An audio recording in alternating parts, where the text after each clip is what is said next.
അള്ളാഹുവിൻ്റെ ഔലിയാക്കൾ, ആരിഫീങ്ങൾ, സ്വാലിഹീങ്ങൾ അവരെ വിളിക്കുന്നത് അവർക്കൊരു പ്രത്യേക കഴിവ് അള്ള കൊടുത്തതല്ലാതെ ഉണ്ട് എന്ന് ആരും വിശ്വസിക്കുന്നില്ല. എനിക്ക് സ്വന്തമായി ഒരു കഴിവുമില്ല, എൻ്റെ ഉമ്മക്കില്ല, എൻ്റെ വാപ്പക്കില്ല, എൻ്റെ ഉസ്താദിനില്ല, എൻ്റെ ഡോക്ടർക്കില്ല, എൻ്റെ മുതലാളിക്കില്ല, ബദരീങ്ങൾക്കുമില്ല, ഔത്തുലാന്നങ്ങൾക്കുമില്ല, അഷ്റഫുൽ ഖൽഖ് സ്വല്ലല്ലാഹു അലൈഹി വസല്ലം നിങ്ങൾക്കും സ്വന്തമായിട്ട് ഒരു കഴിവും ലോകത്ത് ആർക്കുമില്ല.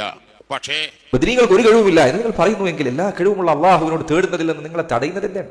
അള്ളാഹുവിനോട് സഹായം തേടരുത് എന്ന്, ചോദിക്കരുത് എന്ന് ഖുർആനിൽ എവിടെയുമില്ല. ചോദിക്കണമെന്നുണ്ട് താൻ. എന്തുകൊണ്ട് നിങ്ങൾക്ക് അള്ളാഹുവിനോട് മാത്രം ചോദിച്ചുകൂടാ? ഇദ്ദേഹം പറയുന്നത് ബദരീങ്ങൾക്ക് പ്രത്യേകമായ കഴിവുണ്ടെന്ന് ഞങ്ങൾ വിശ്വസിക്കുന്നില്ല. അങ്ങനെ മക്കയിലെ മുശ്രിക്കുകൾക്ക് വിശ്വാസം ഉണ്ടായിരുന്നില്ല. ഇമാം മുസ്ലിം ഉദ്ധരിച്ച ഹദീസ് ഇബ്നു അബ്ബാസ് റളിയല്ലാഹു അൻഹുമ അദ്ദേഹം പറയുന്നു, കാനൽ മുശ്രികൂന യഖൂലൂൻ, മുശ്രിക്കുകൾ പറയാറുണ്ടായിരുന്നു. എന്താണ് അവർ പറയാറുണ്ടായിരുന്നത്?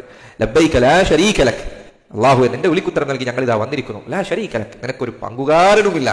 നോക്കൂ, നിനക്കൊരു പങ്കുകാരനുമില്ല എന്നവർ പറയുമായിരുന്നു. അപ്പോൾ ഫയഖൂലു റസൂലുള്ളാഹി സ്വല്ലല്ലാഹു അലൈഹി വസല്ലമ വൈലകും ഖദ് ഖദ്, അത് കേൾക്കുമ്പോൾ അല്ലാഹുവിന്റെ റസൂൽ സല്ലല്ലാഹു അലൈഹി വസല്ലം പറയുമായിരുന്നു, അവിടെ നിങ്ങൾ അവസാനിപ്പിക്കൂ, പിന്നെ അതിനപ്പുറത്തേക്കുള്ളത് പറയല്ലേ എന്ന് നബി സല്ലല്ലാഹു അലൈഹി വസല്ലം അവരോട് പറയുമായിരുന്നു.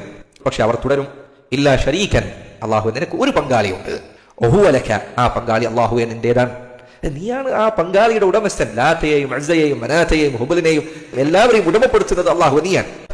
ആ പങ്കാളിയെയും അവൻ എന്തൊക്കെ ഉടമപ്പെടുത്തിയിട്ടുണ്ടോ അതിനെയുമെല്ലാം അല്ലാഹുവേ നീയാണ് ഉടമപ്പെടുത്തിയിരിക്കുന്നത് എന്ന് മക്കയിലെ മുശ്രിക്കുകൾ പറയുമായിരുന്നു.